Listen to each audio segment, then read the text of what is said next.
Boa tarde a todos. Muito obrigada, Luciano. O Luciano sempre tem, né, essa mania de me elogiar exageradamente, me deixa até tímida, mas é um grande amigo, vocês têm que entender que parte disso é decorrente da amizade. Eu agradeço, né, a Ana, né, e a comissão científica do Departamento de Farmacologia, né, por ter proposto essa sessão, e aproveito também a oportunidade para elogiar, né, as excelentes palestras dos meus colegas que me antecederam e que me deram essa sensação de pertencimento, né, porque é a primeira vez que eu venho na SOCESP que eu assisto uma sessão que 3 e comigo 4 pessoas palestrantes falam sobre o rim. Então, a minha palestra, né, intitulada, né, Papel do receptor de GLP-1 na fisiopatologia da hipertensão arterial, né? E o que eu quero dizer com isso? Então, na verdade, diferentemente de falar, né, de farmacologia, né, dos receptores de GLP-1, eu vou falar para vocês do receptor endógeno, da ativação desse receptor endógeno, e como que um prejuízo na ativação desse receptor pode contribuir tanto para o desenvolvimento como para a progressão da hipertensão arterial, e tudo isso, né, conduzindo vocês numa jornada à ciência básica, que é a área que eu atuo. Opa. Como que está? Esse aqui? Dá para passar, é que eu estava no outro lugar. Ah, tá. É que ele vai para lá, ele não passa. Agora. Tá. Bom, então tá certo. Então, eu inicio essa palestra mostrando experimentos, estudos de uma série de laboratórios que utilizaram diferentes modelos, né, de hipertensão arterial. Então, aqui tem um modelo experimental de ratos Dal-Sal, que são ratos que, quando alimentados com uma dieta rica em sal, eles desenvolvem hipertensão arterial. O modelo de hipertensão arterial induzido por injeções crônicas de angiotensina 2, e o modelo mais conhecido, que são os ratos espontaneamente hipertensos, que é um modelo experimental que mais lembra a hipertensão essencial humana. E em todos esses modelos de hipertensão arterial, quando eles são tratados, né, esses animais são tratados com diferentes agonistas do receptor de GLP-1, seja o próprio GLP-1, seja a exenatida, ou mesmo a liraglutida, eles causam, né, uma queda de cerca de 20 até 30 milímetros de mercúrio nesses modelos experimentais, mostrando que, em ratos, os agonistas de GLP-1 têm um efeito antihipertensivo bastante significativo. Okay. Entretanto, quando nós olhamos, né, os resultados dos ensaios clínicos, e esses foram ensaios clínicos em pacientes diabéticos com risco cardiovascular, mas foram os ensaios realizados, né, para segurança cardiovascular, nós vemos que também existe, né, uma queda de pressão, mas não é uma queda de pressão tão robusta como nos ratinhos. E aí, será que é porque, quando nós fazemos um estudo, né, em modelo experimental, ele não reflete exatamente o que acontece nos humanos? Sim, isso é verdade. Mas é importante sempre levar em consideração que, quando a gente está trabalhando no laboratório, a gente está tratando aquele nosso modelo experimental apenas com a droga de interesse. E nos estudos clínicos, né, esses fármacos são sempre adicionados a uma terapia padrão. E isso pode levar a uma sobreposição de mecanismos. Então, por exemplo, os agonistas de GLP-1, como eu mostrei para vocês, e esse slide aqui traz o estudo anterior. Então, um agonista do GLP-1, ele é capaz de se opor, né, contrapor aos efeitos da angiotensina 2. Mas, como vocês veem nesse experimento aqui do lado, aqui são células de túbulo proximal, e essas células de túbulo proximal foram incubadas com angiotensina 2, e vocês veem, né, que praticamente desaparece a expressão do GLP-1R nessas células. Entretanto, se essas células são expostas à angiotensina 2, juntamente com o bloqueador do sistema renina-angiotensina, isso previne a redução da expressão do GLP-1R. E aqui eu mostro uma série de mecanismos pelos quais os agonistas do GLP-1R podem exercer efeitos antihipertensivos. Então, eles exercem uma atenuação sobre o sistema nervoso simpático, sobre o sistema renina-angiotensina, como eu acabei de mostrar para vocês. Eles também agem para o endotélio, diminuindo a disfunção endotelial, a inflamação, e também exercem efeitos renais, diuréticos e natriuréticos.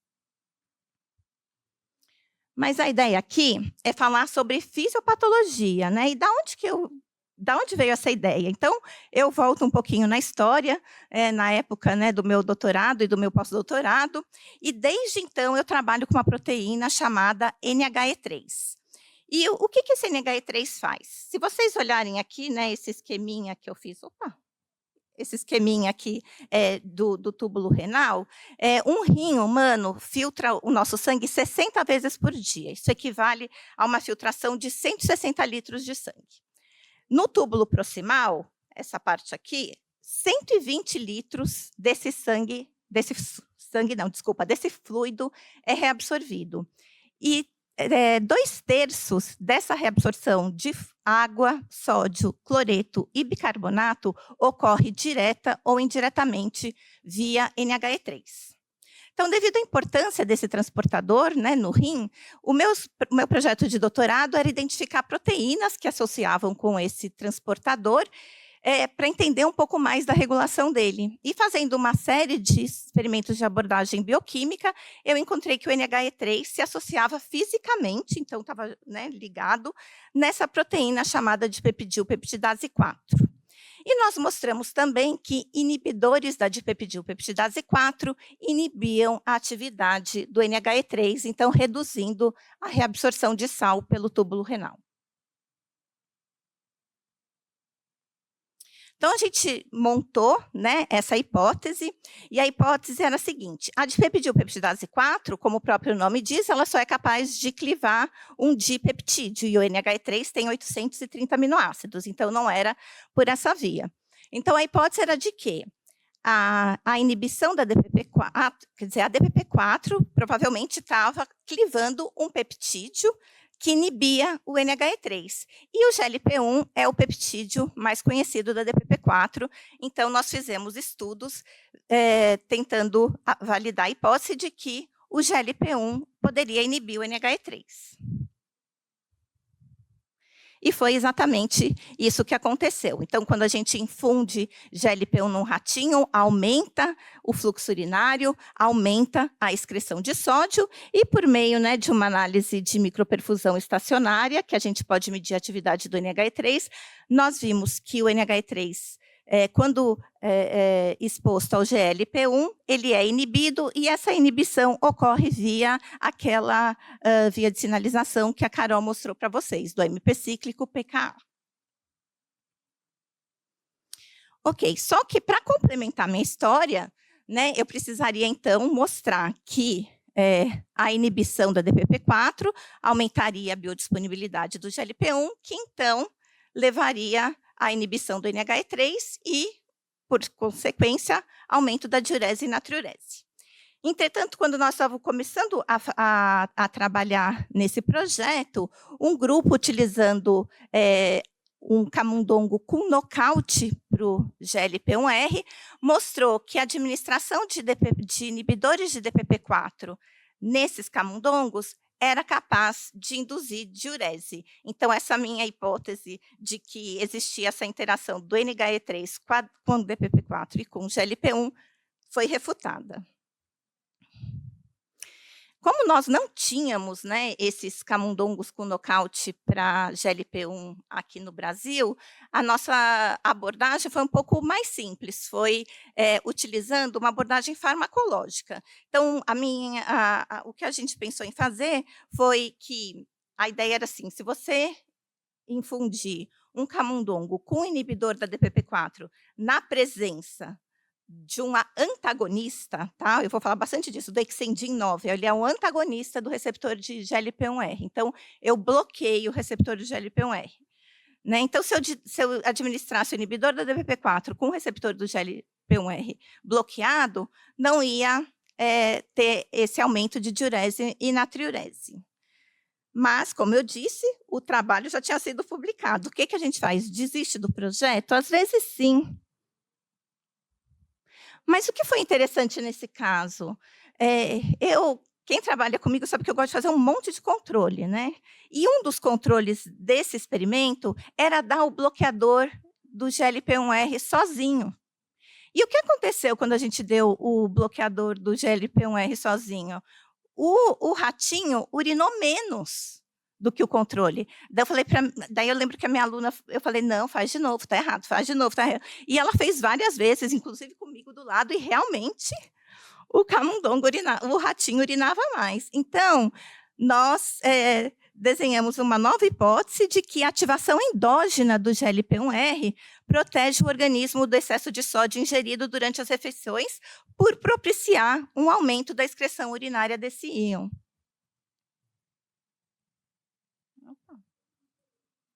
E nós, então, publicamos, né, esse trabalho, até como um Rapid Report, mostrando que o GLP-1 endógeno, ou melhor, a ativação endógena do receptor, é importante não somente para o balanço glicêmico, mas também para o balanço de sal e da volemia.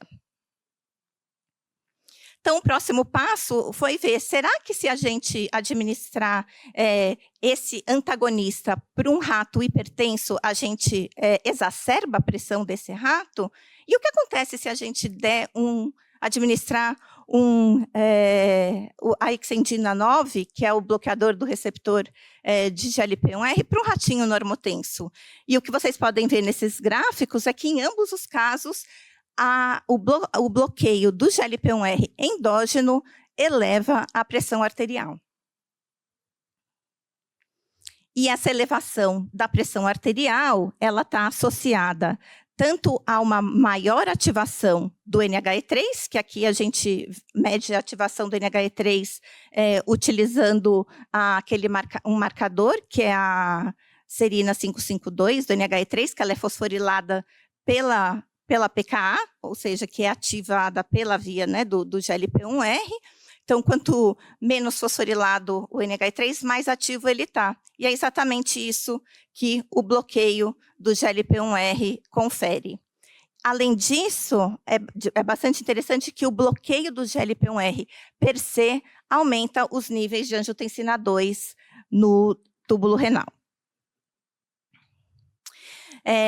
Nós agora, esses dados são bastante preliminares. O que a gente está fazendo é avaliar se o bloqueio do GLP-1R confere sensibilidade ao sal, e esses dados preliminares sugerem que sim.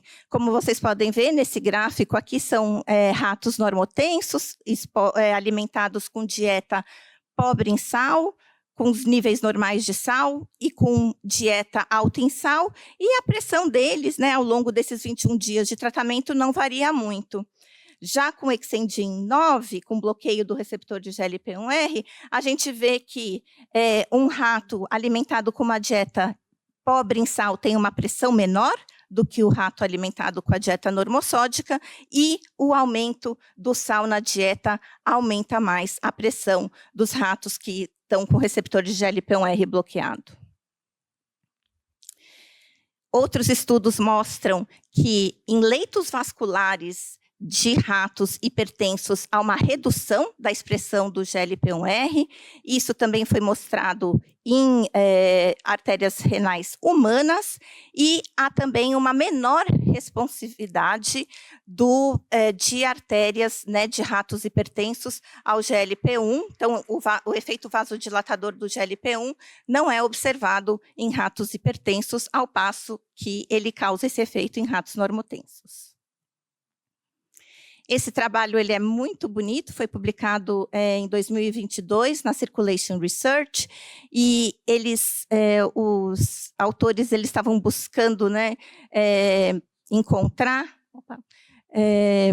alguma alteração metabólica em vias nos corpos carotídeos que pudessem levar à exacerbação da atividade simpática. E realizando uma série de abordagens de expressão gênica e ômicas, eles mostraram que nos corpos carotídeos de ratos hipertensos há uma redução também da expressão do GLP-1R. E o que ocorre é que o GLP-1, quando ele se liga ao seu receptor no corpo carotídeo, ele causa uma atenuação da ativação simpática. E na hipertensão, você não tem, né, uma quantidade necessária desses receptores, fazendo com que a hiperativação simpática fique ainda mais exacerbada, contribuindo para a hipertensão. Vou passar rapidinho, porque o meu tempo esgotou. Aqui é só para mostrar que existe uma relação genética também. Essa PCSK1 é a enzima responsável por clivar o proglucagon e liberar o GLP-1. E nesse estudo aqui da esquerda, que foi cedido por uma colega da FMUSP, eles fizeram biópsias de mulheres hipertensas obesas antes e após a cirurgia bariátrica e viram os genes que se diferenciavam e que estavam relacionados à queda de pressão nessas mulheres. E um dos genes que teve a sua expressão mais aumentada foi esse da PCSK1. E esse trabalho aqui do lado mostra que perda de função na PCSK1 está associada com uma elevação da pressão arterial e que é independente da obesidade e do diabetes tipo 2.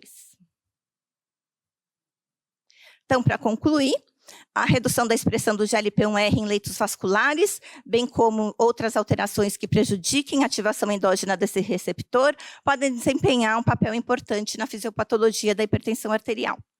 Evidências experimentais sugerem que variantes genéticas associadas à perda de função da PCSK1 encontram-se associadas ao aumento da pressão. Estudos futuros serão realizados para avaliar se há prejuízo da biodisponibilidade do GLP-1 endógeno, seja menor síntese, secreção ou degradação, em modelos experimentais de hipertensão e de pacientes hipertensos. Muito obrigada a todos pela atenção.